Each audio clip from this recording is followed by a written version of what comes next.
This afternoon I rise to speak about the issue dominating kitchen tables across Western Australia and the nation, not gambling reform but the cost of living. After 4 years of the Albanese Labor government, Australians are working harder than ever but falling further behind. Every trip to the supermarket costs more. Electricity bills continue to rise. Insurance premiums have surged. Mortgage payments remain painfully high. Rent continues to climb and small businesses are struggling under higher wages, higher energy costs, higher borrowing costs and an ever-growing mountain of regulation. This is not bad luck. It is the consequence of 4 years of economic mismanagement by the Albanese Labor government. Labor has fuelled inflation through reckless spending and then quietly profited from it through bracket creep. Australians who receive a pay rise simply to keep pace with inflation are pushed into higher tax brackets and pay more tax, despite being no better off. Labor calls it economic management. It's a stealth tax on hard work and aspiration. West Australians understand this all too well. Our state powers the national economy through our resources, agricultural and exports, yet families and businesses are still being squeezed while Labor makes it harder to invest, harder to employ and harder to own a home. Nowhere is Labor's failure more obvious than in housing. The Albanese government encouraged thousands of young Australians into the housing market with just a 5% deposit, while simultaneously driving demand through record migration and failing to increase housing supply.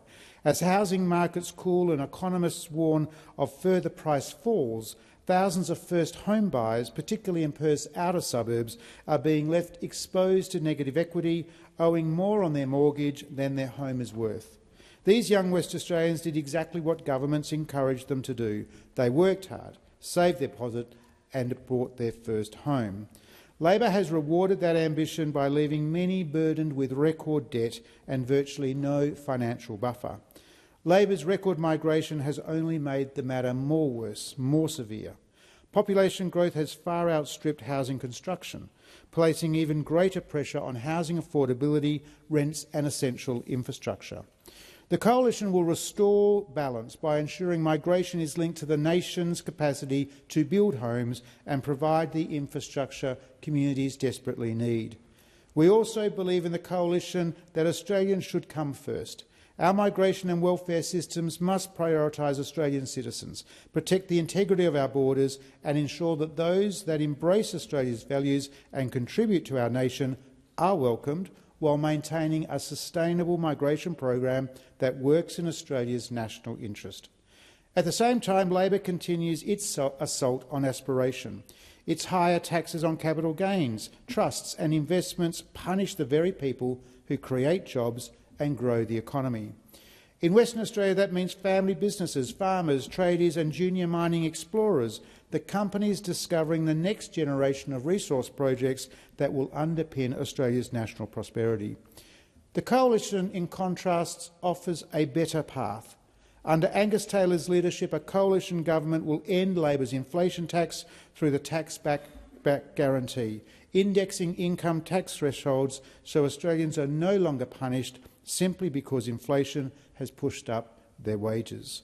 The Coalition will repeal Labor's damaging taxes on capital gains, trusts and negative gearing, permanently restore the $50,000 instant asset write-off for small businesses and reduce unnecessary regulation and rebuild confidence for those who are prepared to invest, take risks and create jobs. The Coalition will also restore affordable and reliable energy by backing an energy mix that works for Australia, including gas, which remains critical to Western Australia. The Coalition will reinstate the junior minerals exploration incentive, recognising that today's exploration creates tomorrow's jobs, exports and prosperity. Finally, the Coalition will restore fiscal discipline by reining in wasteful spending and ensuring resource windfalls are invested for future generations, not squandered on bigger government. Australians are resilient, but resilience should never be an excuse for government failure. After 4 years of Labor, Australians are paying more, being taxed more and getting less in return. The Coalition has a practical plan to reward hard work, back aspiration, support small business, restore affordable energy, protect home ownership, put Australians first and manage the nation's finances responsibly. It's a plan to restore confidence, rebuild opportunity and get Australia and WA in a better place.